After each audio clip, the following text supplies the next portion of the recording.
Alhamdulillah, Alhamdulillah. I got so motherfucking design on right now. Bring it down, bring it down, bring it down. I got 3 old guys on the block. Bismillahirrahmanirrahim. Assalamualaikum warahmatullahi wabarakatuh. Alhamdulillah, nahmaduhu wa nasta'inu wa nastaghfiruh wa na'udzu billahi min shururi anfusina wa sayyiati a'malina. Yahdihillahu fala mudilla lahu wa may yudlil fala hadiya lahu. Ya nabiyya ba'd. Alhamdulillahirabbil alamin. Untuk kesempatan kali ini, saya sekaligus dengan kelompok saya akan membahas tentang ayat pendidikan yang dibawa dengan saya sendiri, Qorin Hassani, dan rekan saya, Habibah Az-Zahra. Baik, pada kesempatan kali ini untuk menjelaskan ayat subjek pendidikan. Subjek pendidikan sesungguhnya adalah manusia yang memiliki kemampuan, pengetahuan, emosi, dan perasaan, serta dapat terus dikembangkan sesuai dengan potensi yang dimilikinya. Al-Quran sebagai wahyu yang diperuntukkan bagi umat manusia tentu memuat segala hal yang mengatur kehidupan manusia. Termasuk diantaranya adalah masalah pendidikan. Dalam pendidikan yang diajarkan baik secara formal maupun non-formal, tentu ada yang namanya subjek pendidikan. Di video kali ini ada beberapa dalil yang akan membahas subjek pendidikan dalam Al-Quran. Di antaranya ada surah Al-Imran, ada surah An-Nahl, dan Al-Kahfi. Berikut bunyi surah Al-Imrannya. Syahidallahu annahu la ilaha illa huwa wal malaikatu wa ulul ilmi qa'iman bil qist. La ilaha illa huwal azizul hakim. Allah tegas memberikan pernyataan bahwa cukuplah Allah sebagai saksi. Dialah Allah yang maha benar lagi maha adil dan maha benar dalam segala firman-Nya. Dan yang menarik perhatiannya dalam ayat ini adalah tentang kedudukan mulia yang Allah berikan kepada ulul ilmi, yaitu orang-orang yang mempunyai ilmu.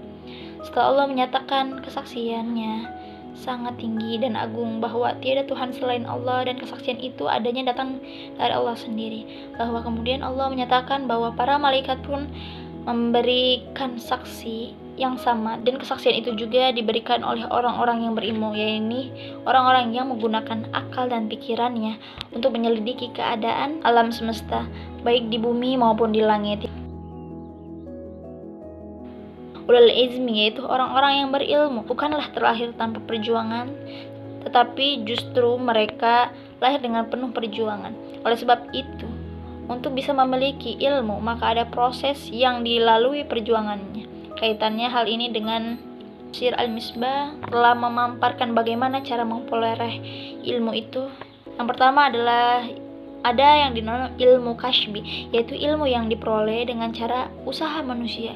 Yang kedua, ilmu laduni, yaitu ilmu yang diperoleh tanpa belajar secara langsung maupun belajar secara akademis atau tanpa upaya atau usaha manusia. وَمَا أَرْسَلْنَا مِن قَبْلِكَ إِلَّا رِجَالًا نُوحِي إِلَيْهِمْ فَاسْأَلُوا أَهْلَ الذِّكْرِ إِن كُنتُمْ لَا تَعْلَمُونَ. Diriwayatkan oleh Ad-Dahhak bahwa Ibnu Abbas pernah bercerita tentang ayat ini,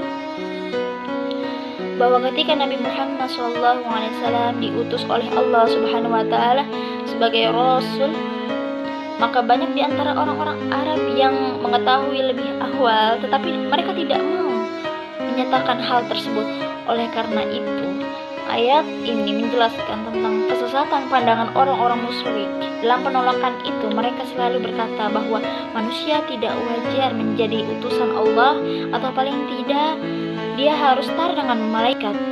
Kemudian turunlah ayat ini menjelaskan dan menegaskan, jika rasul-rasul yang Allah utus sebelum kamu itu malaikat, maka patut kamu mengingkari kenabian Muhammad. Tetapi jika Rasul yang diutus itu sama seperti kamu dari manusia biasa, maka tidak patut kau mengingkarinya.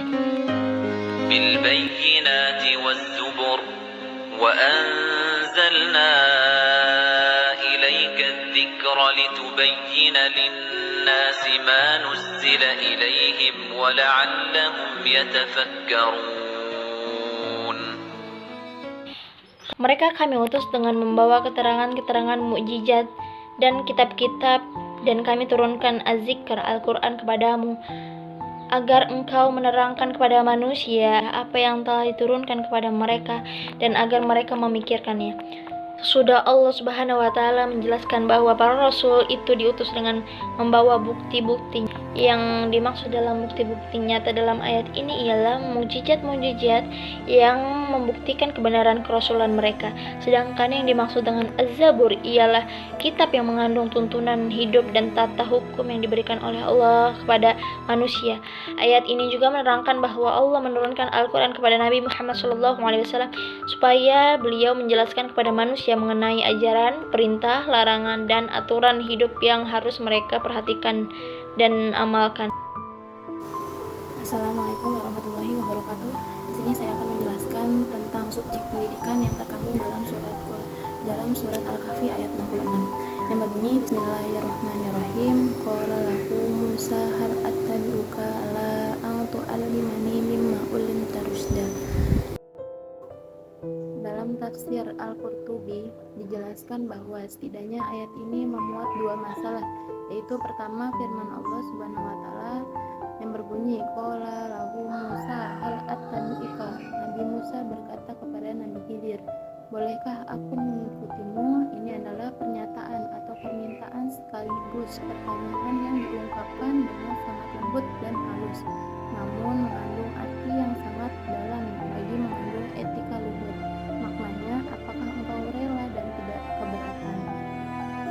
Mengenai subjek pendidikan yang terkandung dalam surat Al-Kahfi ayat 66 di sini adalah orang yang terlibat secara langsung dan kontinu dalam proses pendidikan, atau singkatnya ialah pelaku pendidikan itu sendiri. Dalam hal ini mencakup seseorang pendidik dan anak didiknya.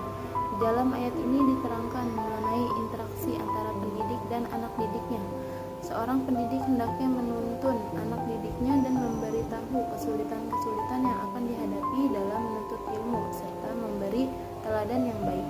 Sebaliknya, anak didik hendaklah menghormati seorang pendidiknya karena peran seorang pendidik yang sangat besar terhadap anak didiknya, seperti yang telah dicontohkan di atas ketika Nabi Musa ingin berguru dengan Nabi Khidir. Penghormatan yang dilakukan Nabi Musa sebagai murid ialah dengan berbicara lemah lembut, tidak memaksa, tidak banyak bicara, menganggap Nabi Khidir lebih mampu daripada dirinya, dan bersikap sabar serta bersungguh-sungguh ketika menuntut ilmu. Seperti itulah hendaknya yang dilakukan anak didik terhadap pendidiknya. Pada poin kesimpulan, fungsi Rasulullah SAW sebagai penjelas, mubayyin kepada manusia tentang hukum-hukum yang terkandung dalam Al-Quran. Hal ini bertujuan agar manusia sebagai subjek dan objek pendidikan dapat berpikir. Ini memberikan pemahaman bahwa siswa perlu memikirkan, menganalisis, bahkan mengkritisi materi yang disampaikan pendiri. Di sisi lain, dengan ini juga menunjukkan bahwa Al-Quran senantiasa mengajak manusia supaya berpikir agar dalam menjalankan apa yang telah disyariatkan agama dapat dilaksanakan dengan hati yang mantap, tanpa keraguan karena didukung ilmu yang cukup. Terima kasih, sekian dari kelompok saya. Bila taufiq wal hidayah. Wassalamualaikum warahmatullahi wabarakatuh.